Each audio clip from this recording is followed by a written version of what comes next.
Good afternoon, and welcome back to EMCLIVE 2019.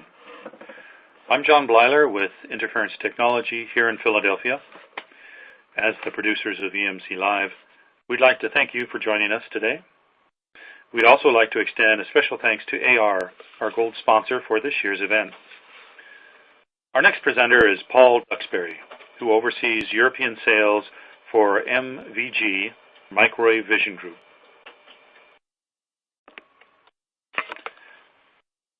Paul will review the challenges of delivering large anechoic chambers for testing large EUTs, such as interfering to host building services, floor load capacity, chamber access, integrating turntables, and anechoic design. Along the way, Paul will illustrate the changes that can arise and how to overcome them. His presentation will last around 35 minutes and be followed up by a quick question and answer session. We'd love for you to participate, so please locate the Q&A panel on your screen and submit as many questions as you like. Paul will get to as many of those as he can during the Q&A session. If you'd like a copy of this presentation, downloadable slides are available under the Resources tab at the bottom of your audience console. Now, ladies and gentlemen, please welcome Paul. When starting to discuss an EMC chamber design or an antenna chamber design with a customer, very often we start off with a series of questions to try and understand the requirements. For example, in terms of EMC, what standards are you testing to? What performance requirements do you have for the NSA, the SVSWR, field uniformity? Is this for 25? Is it going to be mil standard? Does the chamber need to be pre-compliant or does it need to be fully compliant? The same or very similar requirements need to be discussed and understood when looking at antenna chamber design. In this case, of course, we tend not to have standards that we're working to, but there will very often be performance requirements which need to be met. When we look at large chambers, there are also other issues which we need to take into account and we need to consider. Many of these, as we'll see as we go through the presentation, potentially have an impact on the civil and or structural and building services for the host building and also for the chamber. In this presentation, we're going to think particularly about large chambers and large EUTs and some of the challenges which are faced when trying to design and implement such a chamber. And usually for a presentation about EMC chambers, there's going to be no discussion on the standards and there's going to be no discussion on test methods. The issues presented here are pretty much general and could be applicable for EMC and or antenna measurement chambers. But while we're focusing on large chambers, they're also just as applicable for smaller chambers in many ways, depending on what actually the requirements are for the testing which is going to be done and for the requirements of the actual chamber. So, why would we want to use a chamber for testing? Well, let's start with a recap and something which no doubt we all know very, very well. Typically, we look at using open area test sites, be that for EMC or antenna measurements. These, if you like, are the reference sites that we'd be looking to replicate if we were to have a chamber. Now, while in this image here we have a nice site, it's a nice clear day, got a nice area around the site, it doesn't look to be windy or rainy or anything like that, we all know that when we're working in an open area site, that's not always the case. Depending where you are in the world, you might have a lot of rain, you might have a lot of wind, a lot of snow and other things like that. And all of that can cause a problem with the site.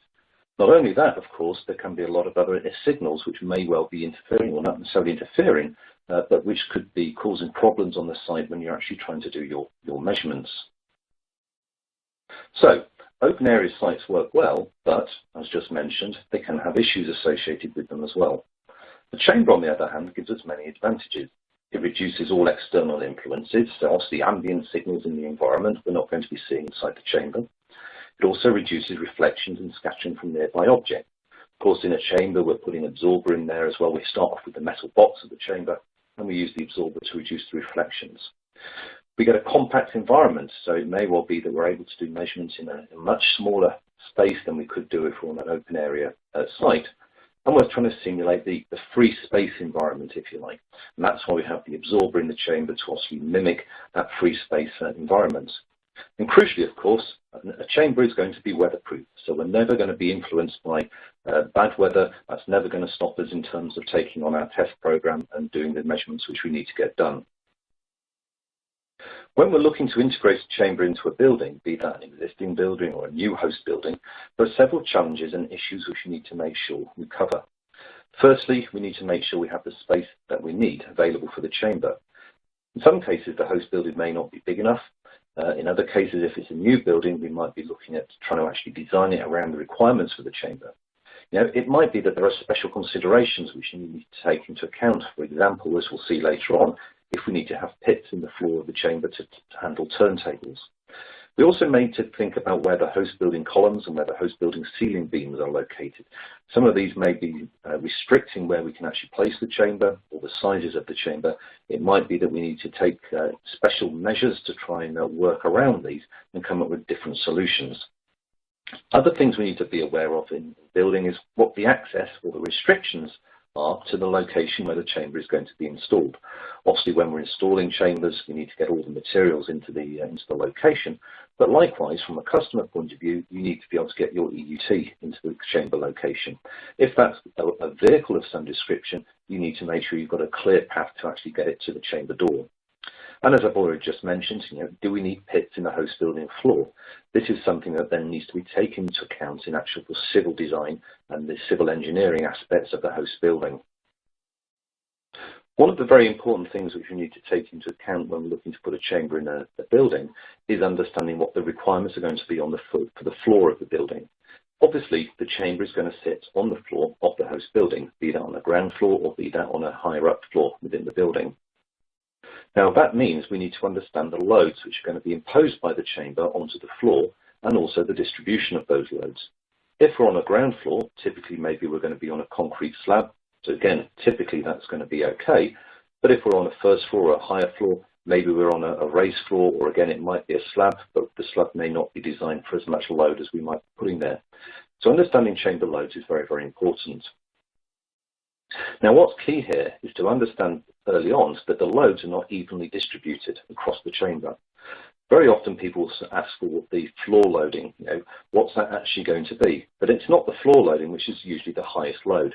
The base of the supporting columns for the steelwork and also the edges of the chamber, they tend to have the highest loads associated with them. The floor load is generally lower. Now, of course, putting the EUT in there is going to change the floor loads, but excluding that, the floor load is often a much lower value. So very early, an initial requirement is often to develop a supporting steelwork arrangement, taking into account all the known loads which we can take at the time. That might include things such as the anechoic lining and any services. So for example, if it's a ferrite tile and a hybrid solution for EMC, that's going to be a lot heavier than if it's just a broadband solution for antenna measurements. And again, there may well be services which are going to be running across the ceiling of the chamber, which we need to take into account as well. So the supporting steelwork design will actually depend on many factors. So for example, we need to consider the chamber dimensions, the length, the width, and particularly the height will have a big impact on the chamber, on the supporting steelwork. The anechoic lining, as I've already mentioned, again, will have an impact on it. Ferrite and hybrid solutions for EMC are typically a lot heavier than broadband solutions for antenna measurement. And also we need to consider all the services which are going to be fixed to the walls and all the ceiling of the chamber. There may be other things we need to take into account as well, such as door sizes and door positions, and they'll be picked up during the actual design processes. As we can see at the bottom here, 3 different images for different steelwork designs for different chambers. And again, looking at these, we can see that there are differences depending on the size of the chamber, depending on the requirements of the chamber. The one at the right-hand side, you can see, has actually got double height associated with it, and that may well be to incorporate a crane system into the chamber. Again, we see something very similar in the middle image with a top hat arrangement for a crane. One of the very important aspects related to the supporting steelwork design is to ensure that it's designed and manufactured to meet applicable local and national regulations and requirements. Different parts of the world, and maybe even different parts of the same country, might have different requirements. In Europe, we have the construction products regulations. Within that, there's a standard EN 1090, and that relates to the structural steelwork design and management, and also the construction of it. As I say, in different parts of the world, there may well be different requirements. In some areas, there may well be seismic requirements which need to be taken into account as well. And this is something which the chamber provider will be able to work with you on and understand to make sure that everything is done correctly to meet those requirements. When we have a large EUT, therefore typically a heavy EUT, very often we need to look at using a welded floor to make sure that this chamber can withstand the loads that the EUT will be presenting. From the host building construction point of view, it may well be that they need to provide pits within the floor space, maybe if we have to have turntables or dynos integrated, and they'll need to make sure that the concrete levels are provided as required for the floor installation. In terms of installing the floor, initially a grillage will be placed down. That will then be infilled with concrete. Floor panels will be placed on top of those, and then those will be welded together and also welded to the grillage structure, therefore providing a very, very strong and very, very stable floor surface for heavy EUTs. Floor surfaces such as this typically will be able to withstand many tens of tons of load on top of them, and floors have been constructed like this, able to take the order of 50, 60, 70 tons of EUT load. Coming back to the supporting steelwork arrangement, what we can do here when we produce the initial design for the steelwork is produce a loading calculation for the designers to show, for the host building designers that is, to show how the loads are distributed along between the different columns, across the wall edges and across the load of the floor. Typically when doing a chamber loading like this, the EUT load is excluded, but of course that can be included as well if necessary. And as I said before, that's primarily going to impact on the floor loading rather than the column or the wall edge loading. And it's very important to understand this to make sure that the concrete slab is designed with the right thicknesses and the right strengths associated with it, and to ensure that strengthening is placed into the slab in the right locations as required. Moving on now to chamber access, we need to think about how we're actually going to get the EUT into the chamber itself. So this is obviously an important consideration. The main things which we're going to consider here are the size of the EUT, the weight, and how it moves. For example, is it a wheeled vehicle? Is it something that's going to be forklifted in? Does it need to be craned in? Etc., etc. There are different ways that the EUT could get into the chamber. So the first thing which we're going to consider is the type of door that is required. Do we want to, for example, look at a swing door? Does that need to be a large single leaf door or a double leaf door? Do we want to look at a sliding door? What sort of size does that sliding door need to be? Now again, with a sliding door, as you can see with the two images on the bottom here, that typically has supporting steelwork associated with it, and that would also need to feed into the supporting steelwork design and the loading requirements design which we've just been discussing. Once we've made a decision on the type of door or the type of doors which are needed, we need to then think about how we're actually going to get from the outside to the inside of the chamber. Typically a door for an EMC chamber is going to have a door threshold associated with it. And this is because to ensure the RF shielding of the chamber is maintained when the door is shut, the door itself is typically larger than the open area space which is revealed once the door is opened. So, as I say, by their nature, shielded doors have a threshold, and we need to make sure that somehow we cross that threshold. How we achieve this can be driven by the size, the weight, and how the EUT is going to be moved. Does it, for example, need to have flush access into the chamber, or can we manage to step over it in some way? In terms of achieving flush access, there are different ways of doing this. Lift tables can be incorporated, or flaps and ramps can be used as well. And even if the door is higher up, such as in the picture on the right-hand side here, it's possible to use ramps and semi-auto ramps which will open and the top bit will pop up once the door is open to ensure that access can be maintained to the chamber for wheeled EUTs. But again, discussions on this can be driven very much by how the EUT is actually going to get into the chamber and what the best ways are of actually achieving that for the particular restrictions which might be in place for the host building. Once we've got the EUT into the chamber, we need to think about how we're going to move it around inside the chamber itself. Many large EUTs typically will have wheels, such as if you're looking at a car or a truck or some other such vehicle. But what we find sometimes, particularly maybe if we're looking at an antenna measurement chamber, is that the EUT might need lifting once it's inside the chamber. This is because typically an antenna system isn't going to necessarily be on wheels of any sort. So we need to start to think about how we can actually achieve that once we're inside the chamber. Typically, this requires the use of cranes inside the chamber. And we need to then think about the movement which is needed for the crane. Is it a simple up-down movement with the crane fixed in a single position? Do we need to move the crane, for example, across the width of the chamber to be able to take something from the door to a measurement position? Or do we need to have a full XY movement inside the chamber so we can cover the whole floor area of the chamber? We also need to think about the load which the crane is going to have to carry. Again, depending on what that load is, different crane solutions might be preferable over others. And also, do we need to hide the crane? And if we do need to hide it, what ways can that be achieved? Reasons why it might need to be hidden obviously is if we are trying to put a large crane into a chamber to lift a large load, then that's something which you don't necessarily want exposed when you're actually doing your measurements.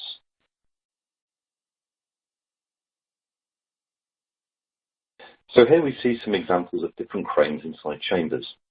At the top here we have an image of an XY gantry crane running down the whole length of a chamber. This obviously allows you to cover the whole floor area of the chamber with the crane system. The picture below that is a cut of a part of a chamber. Here we just have a simple crane in a top hat. This crane would run across the width of the chamber and be able to drop down and just move the DUT maybe from the door onto a measurement position. Here we've hidden the crane actually within a top hat. That means it's obviously not exposed during any of the measurement programs. On the right hand side we've got another crane hidden in the absorbers. This is more like a jib crane which can be swung out, pick up the DUT and then swung back again once the DUT has been placed into position. And because it's absorber covered, obviously once it's against the wall you don't actually see the crane, so again it will not impact on the measurements which are being done in the chamber. The other way of moving an EUT when it's in the chamber might be to include a turntable. Typically this is something which we do in EMC chambers, not so much in antenna measurement chambers, but can be done depending on what the requirements are. Now, depending on the size of the turntable, this might require a pit in the host building floor, and the size and the complexity of the turntable will vary depending on the requirements, and also therefore the size and complexity of the pit and the structure around it will vary depending on the requirements. In this example here, we can see the pit and the concrete plinth being installed for a very large turntable. I think this was a turntable of about 11 meters diameter with an integrated dyno in it. And so this needed a large pit and a large concrete plinth in which to support that turntable. And getting these things integrated into a chamber is not a straightforward process, and again it needs a lot of interaction and cooperation between the chamber designers, the end customer and the host building contractors as well, to make sure that everything can be done in the right order and that everything is ready as required once the turntable is delivered and ready to be installed. So we're now going to move on to start thinking about the integration of the building services. This covers many potential issues such as electrical services, mechanical services, HVAC, and also fire detection and suppression. And all of these have different things which need to be taken into account. Not all of them will apply to every single chamber solution, but the aspects here are very common to many different chambers. Starting with the electrical integration, first thing we're really going to be considering here, or the main thing we're going to be considering here, are the power line filters which are required for the chamber, primarily for feeding the EUT, but also supporting any other shielded rooms which we might have. We might have control rooms and amplifier rooms, for example. So we need to understand what the power requirements are for the EUT. Are we looking at single phase or three-phase supplies, or even a DC supply? What sort of voltage do we need? What sort of current do we need for the EUT? But we also need to consider this for any auxiliary equipment and general power. So there might be other things in the chamber which need powering, turntables and cranes, as we've already discussed, but also we might want to run, for example, the lights off a different supply to keep them separate. We also need to be aware that we have to provide power to the filters. Now, power to the filters is a host building requirement and something that needs to be discussed and considered early on with the customer so that they are aware what supplies need to be provided. For most applications, the filters are standard sizes, but for some applications they can be very, very large and very, very heavy. For example, in the picture at the bottom here, the filter arrangement for this application ended up being about 2 meters wide, 3 meters high, and weighing about 2 tons. Further examples of electrical services which need to be integrated into the chamber might be related to communication systems. So we might need to be able to communicate between personnel who are inside the chamber and personnel inside a control room. We might need data That could be for feeding the EUT or for other systems inside the chamber. And we might need control signals as well, again, either for the EUT or for the measurement system inside the chamber. Many of these items typically also require filters, such as we saw for the power line filters, but they could also be handled or managed by means of fiber optic converters. Fiber optics, of course, are a great way of getting signals in and out of the chamber because you're not carrying any copper signal or any copper cabling in and out of the chamber, and therefore it's a very good way of maintaining all the shield integrity aspects of the chamber. For the mechanical services, primarily we're considering the waveguide interfaces which are going to be needed. Now these may well come in through penetration panels in the walls of the chamber and appear through floor boxes within the floor of the chamber. Things we might be considering here are, do we need gas in the chamber? Do we need compressed air? Do we need water? And other things as well. Again, depending on what the requirements are for the EUT, these may well vary. Very often we need to get fiber optics into the chamber as well, and that can be done very, very easily. One of the other things we need to think about here as well, which will come on to later on, is fire suppression and fire detection systems. They all need waveguides as well to be able to get either the sensors in there or the suppression system into the chamber. The mechanical aspects also feed into the HVAC aspects as well for the chamber. Thinking further on the HVAC aspects of building services integration, depending on what the chamber is, there are many ways of actually getting HVAC and integrating HVAC into the chamber. And the solution which is used may well depend on several factors. Firstly, we need to consider whether the chamber is anechoic or whether we're looking at just a shielded room. We obviously need to think also about what the heat loads are going to be in the chamber, and therefore what sort of size of HVAC system is needed to be able to handle those heat loads. If we have an anechoic chamber, typically a ducted system is much more preferable compared to any other systems. And what we need to therefore do is make sure that we size, and also in terms of the quantity of attenuator vents correctly. Attenuator vents are how the air passes through the wall of the chamber. The advantage of a ducted system, of course, is that all the HVAC system is outside of the chamber, and therefore it will not impact on any of the measurements which are being done. For non-anechoic environments, such as shielded rooms or control rooms, that sort of idea, very often a split system can be used, whereby the air handling unit is inside the shielded room, and outside the host building, we have the condenser system. And that's a really good way of managing air conditioning in those two environments. But again, we've got to make sure that we understand the heat loads, and that may well have an impact on the type or certainly the size of system which is required. Another very important aspect related to the HVAC integration, specifically when we're going to have a vehicle inside the chamber, is whether we need to include any exhaust extraction or vehicle cooling. Now, primarily if this is going to be the case, if the vehicle is going to have its engine running while we're within the chamber. Exhaust extraction systems can be installed in two different ways depending on the chamber requirements and the specification of the chamber. They can either be standalone systems whereby a pipe will be running across the floor of the chamber connected to an exhaust vent in the chamber wall and an extraction fan which will then vent it to the outside, or they may well be integrated into the turntable if you have a turntable-based system. Likewise with the vehicle cooling systems, they can either be standalone mobile systems which can be moved around the chamber to the location as required, or they may well be integrated into a turntable again, and therefore actually blowing out the front of the vehicle at all times throughout the test. Again, how you actually achieve this will depend on the requirements you have for the EUT which you're actually going to be testing. We'll now move on to consider fire detection and suppression. Now, this is an area which is becoming increasingly important for chamber design. There's an increased recognition from customers, and particularly their health and safety officers, that chambers need protection. Sometimes just detection is required, so that's a fairly simple solution required just to detect if there is a fire inside the chamber. Sometimes suppression is also required. Now, the systems can also be standalone or they can be host building integrated. And we'll move on now to think a little bit further initially about fire detection and then fire suppression systems. So let's think first about fire detection. Incorporating fire detection into a chamber is a relatively straightforward process.